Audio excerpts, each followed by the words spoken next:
luego viene la contracción vesicular y la región del interior. Eso tiene que ser un proceso simultáneo.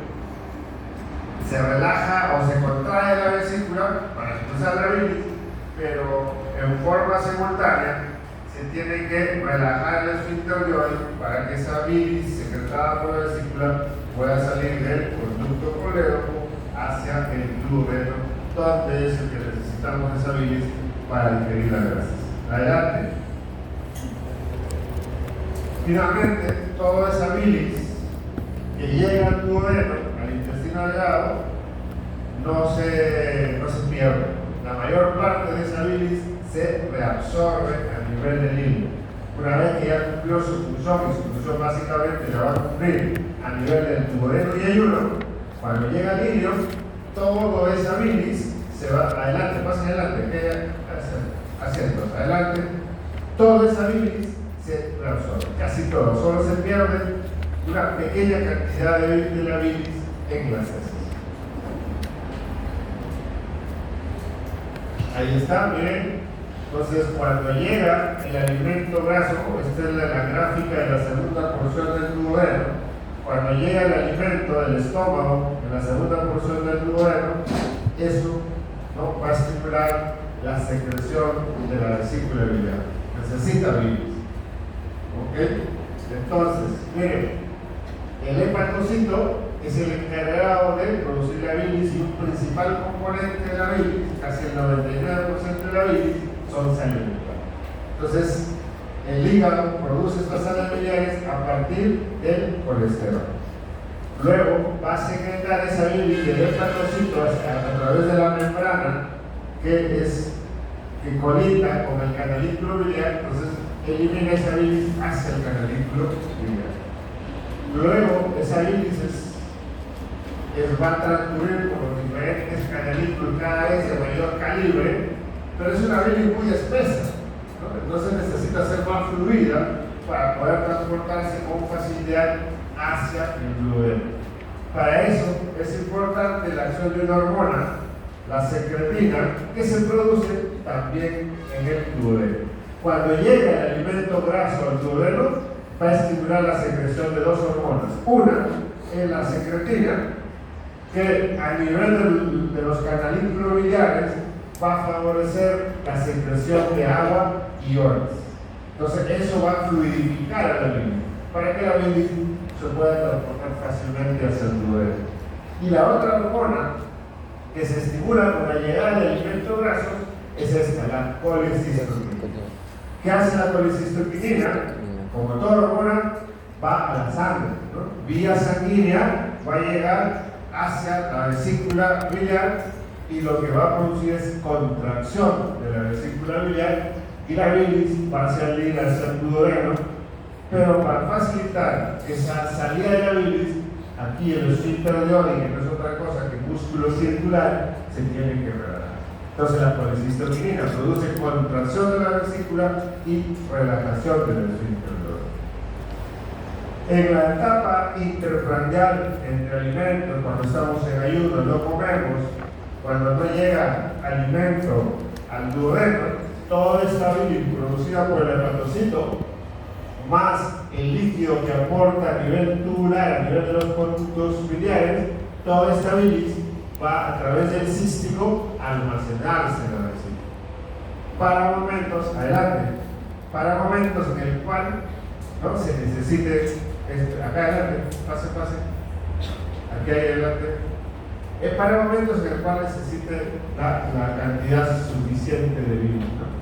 Entonces, aquí está el epitelio, la pared, el epitelio de la vesícula es muy permeable al agua y electrolitos, entonces es capaz de concentrar la bilis, puede ir desde 5 veces hasta 20 veces, no puede concentrar la bilis. Una vez que ya actuó sobre las comidas grasas, esa bilis va a llegar a nivel del ilio, ¿no?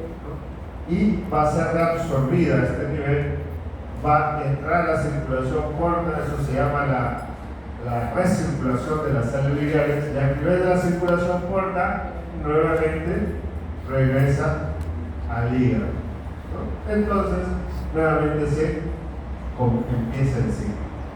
Es decir, el hígado va a sintetizar sales biliares de nuevos sales biliares, pero esa pequeña cantidad que se va a perder por eso. Porque la mayoría se van a absorber como sales biliares y se vuelve a eliminar al canalículo. Entonces el hígado solo tiene que reponer esa pequeña cantidad de sales biliares que se pierden en heces. Adelante.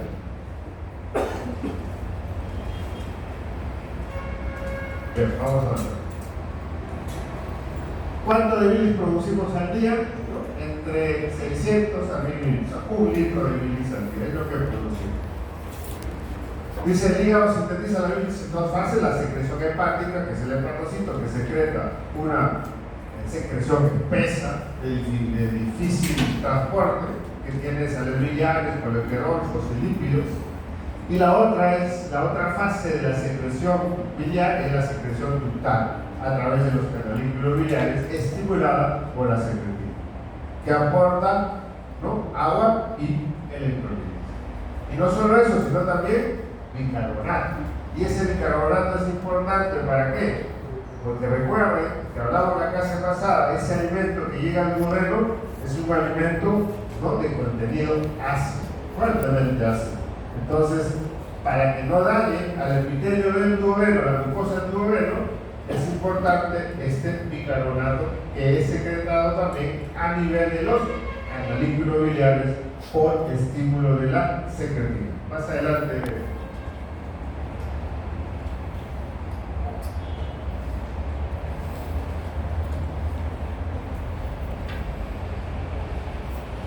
La circulación enterohepática, el 94% de las sales biliares se reabsorben desde el intestino delgado a la sangre, en el hígado. El 94%, o sea, solo un 6% se pierde en heces. Es ese pequeño porcentaje, ese 6% que pierde en heces, que el hígado en cada circulación va a sintetizar nuevos ácidos biliares o sales biliares.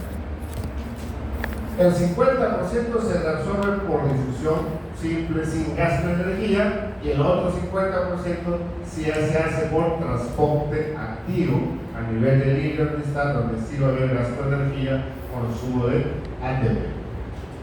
Una vez absorbidas, penetran a la sangre portal y retornan al hígado para tratarse de nuevo.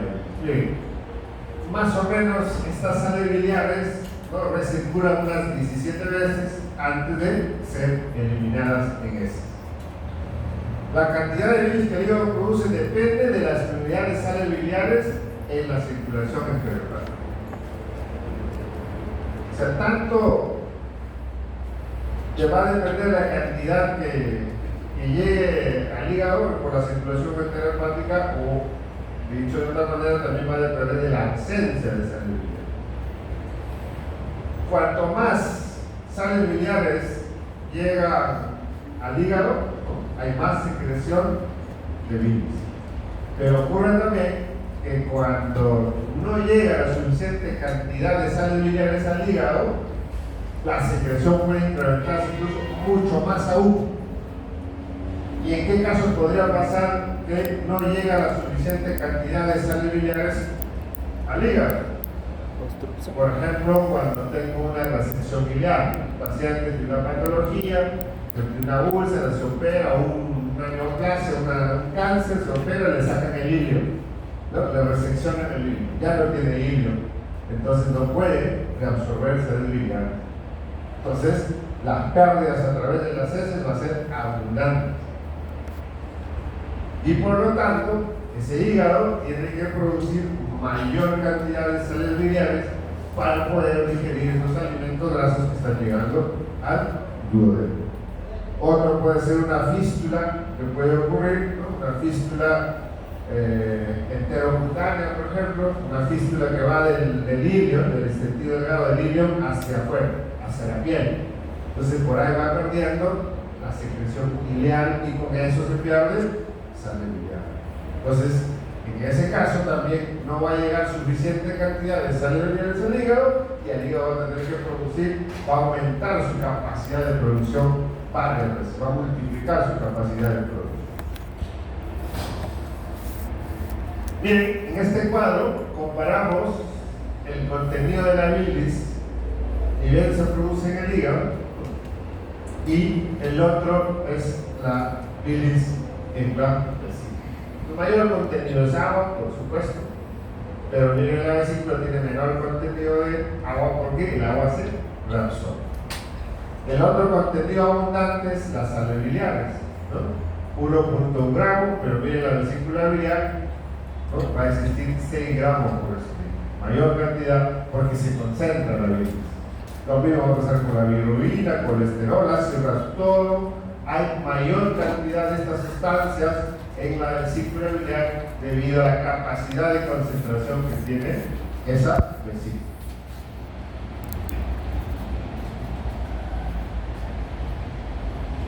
Entonces, ¿para qué necesitamos la bilis? Para la digestión de los alimentos grasos. Y básicamente la bilis va a hacer dos cosas.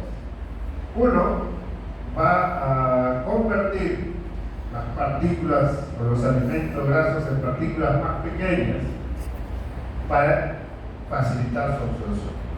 A ese proceso de convertir moléculas grandes en partículas pequeñas que puedan facilitar su absorción se llama el proceso de emulsificación de la grasa. Este es como el efecto que ejerce un detergente, un jabón. Cuando uno lava la ropa sucia o los platos llenos de grasa y lo echa detergente, lo que hace es que esas partículas de grasa las vuelven muy pequeñitas y así se puede eliminar, ¿no? Ese es el efecto detergente, el efecto jabón o efecto emulsificante de la bilis. Y el otro proceso, ¿no?, es la formación de micelas. Son micropartículas pequeñitas, ¿no?, que tienen, usualmente la bilis pues no es hidrosoluble, de ahí la dificultad para absorber. Entonces tiene que dividirse en partículas más pequeñas, eso es la emulsificación, pero ni así va a ser posible que se absorba, y viene otro proceso que es la formación de micelas. Estas micelas, ¿no?, están formados por una parte central que es lipofílica, no hidrosoluble, y una parte externa, ¿no?, formada por sustancias que son proteínas, las apoproteínas, que son generalmente hidrofílicas, o sea, sí son hidrosolubles. Entonces, gracias a ese fenómeno de formación de micelas, ¿no?, las grasas pueden absorberse a nivel intestinal.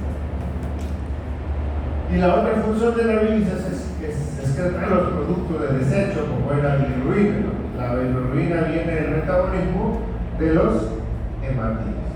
Cuando un hematíe se destruye, se libera hemoglobina, se libera el grupo M, y del grupo M es un metabolito, la bilirrubina, ¿no?, que es excretado a través de la bilis. No solo bilirrubina, colesterol y otros componentes.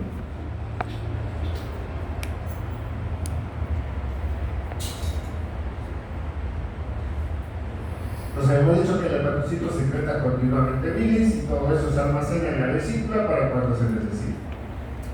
La capacidad máxima de la vesícula es de 30 a 60 mililitros, pero tiene la capacidad de almacenar 450 mililitros por su función de concentrar la bilis. Puede concentrar la bilis hasta 5 a 20 veces. La absorción de agua, sodio, cloro a través del epitelio vesicular se realiza por transporte activo.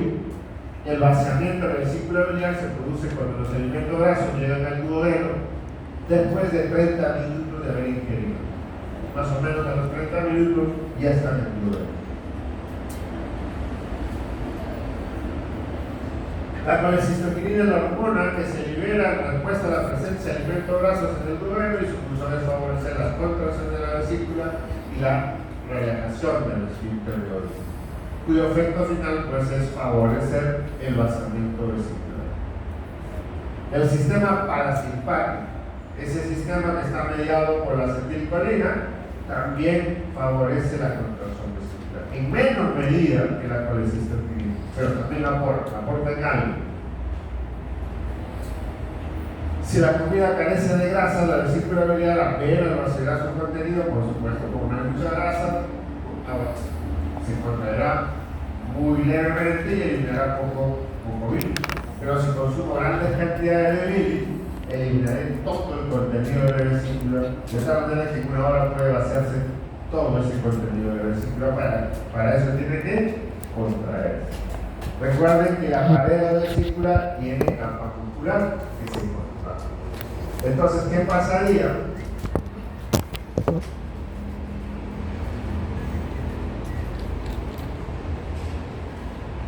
¿Qué pasa si yo tengo, por ejemplo, un paciente con susceptibilidad a formar cálculos?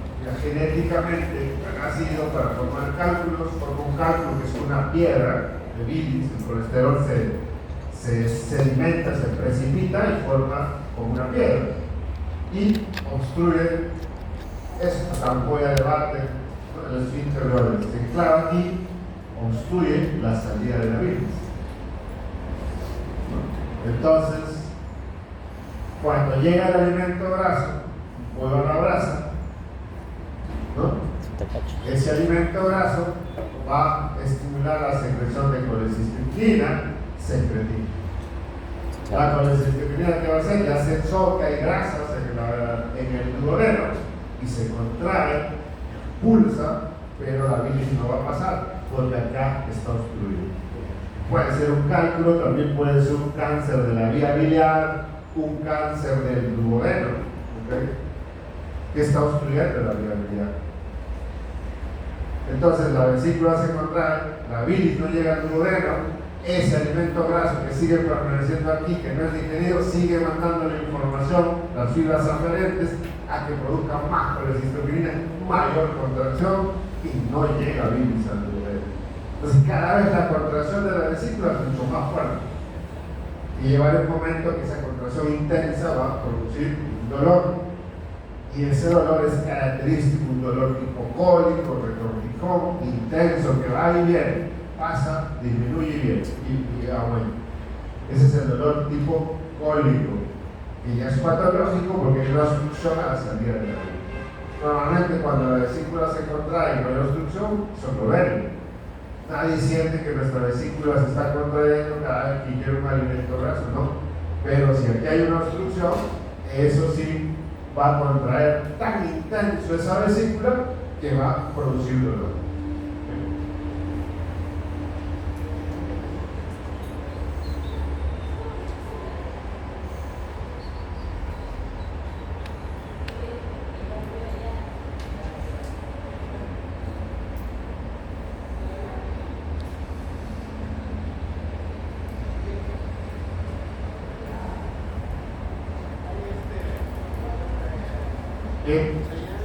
Este es un resumen, ¿no?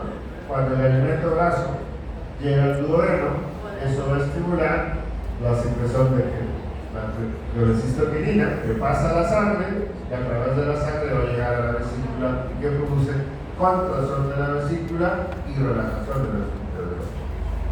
Pero también va a estimular la secreción de la secretina a través de la circulación, va a llevar al hígado y a nivel de los canalículos, los conductivos biliares, va a estimular la secreción de agua, electrolitos y bicarbonato, ¿no? Importante para tamponar el alimento graso y ácido que viene del estómago.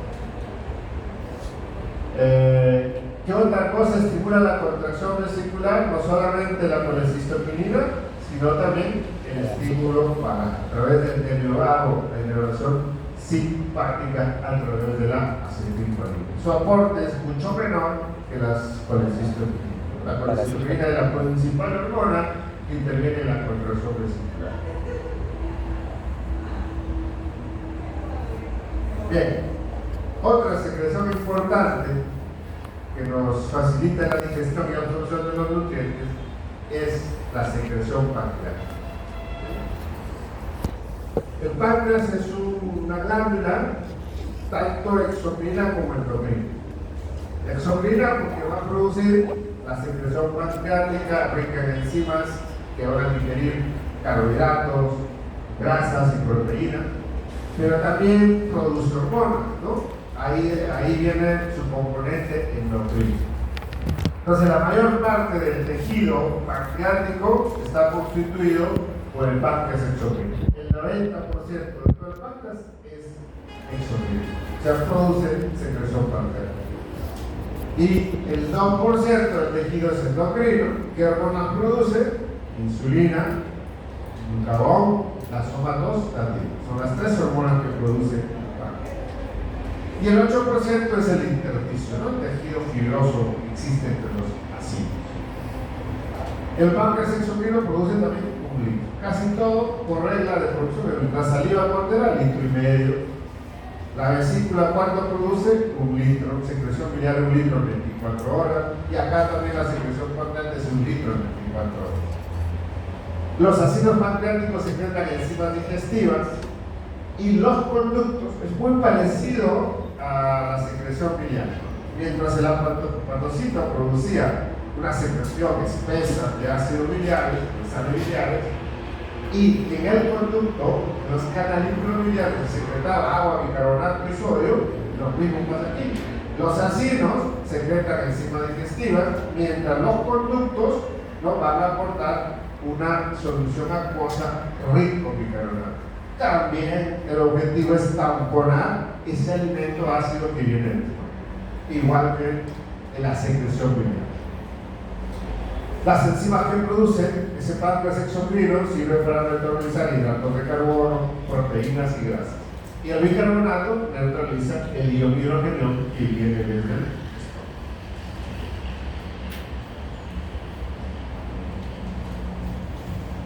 No ayuda mucho la luz, pero bueno.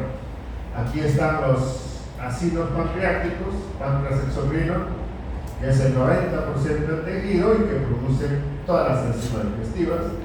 Y aquí hay entre los ácidos vienen los islotes de lácteos. Esa es la parte endocrina del páncreas. Tenemos 3 células, las células alfa, ¿no?, que producen glucagón, las células beta, que son la mayor parte de las células endocrinas que producen insulina, y otras células escasas, las células delta, que producen la somatostatina. Adelante, despacio, pase adelante.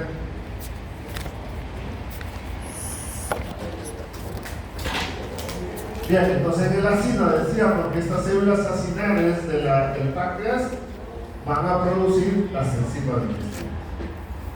Y a través del canalículo de los conductos, ¿no?, se van a secretar, ¿no?, agua y bicarbonato, de tal manera que la osmolaridad de esta secreción pancreática es isotónica cuerda, de la misma osmolaridad.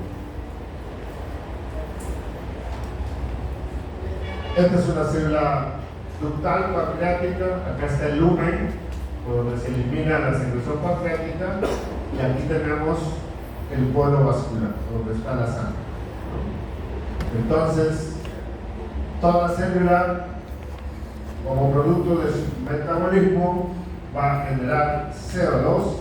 El CO2 se mete en el agua, forma el ácido carbónico. Este ácido carbónico a su vez se desdobla en ion hidrogenio y bicarbonato. Es este bicarbonato que va a pasar al lumen, al ducto, a través de un cotransportador con cloro. Entra cloro y sale bicarbonato. Y en el polo vascular tenemos la bomba sodio-potasio que elimina sodio y mete potasio. Y este ion hidrogenio, que era parte del ácido carbónico, se va a eliminar hacia la sangre y va a entrar el sodio. Y el sodio no va a quedar en el ducto formando el bicarbonato de sodio. Entonces la secreción pancreática a nivel ductular es una secreción rica en bicarbonato de sodio.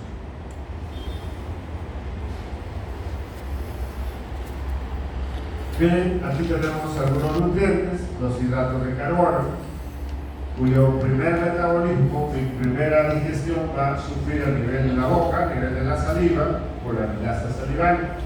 Luego va a ser atacada por el páncreas, por la amilasa pancreática.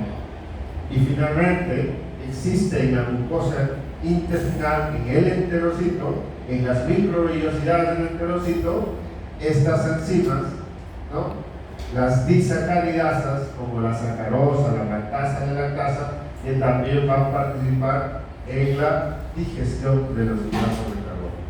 Entonces tenemos tres grupos de enzimas: la amilasa salival, la amilasa pancreática y las enzimas que están en la membrana del enterocito, de las microvellosidades del enterocito. Puede no haber amilasa salival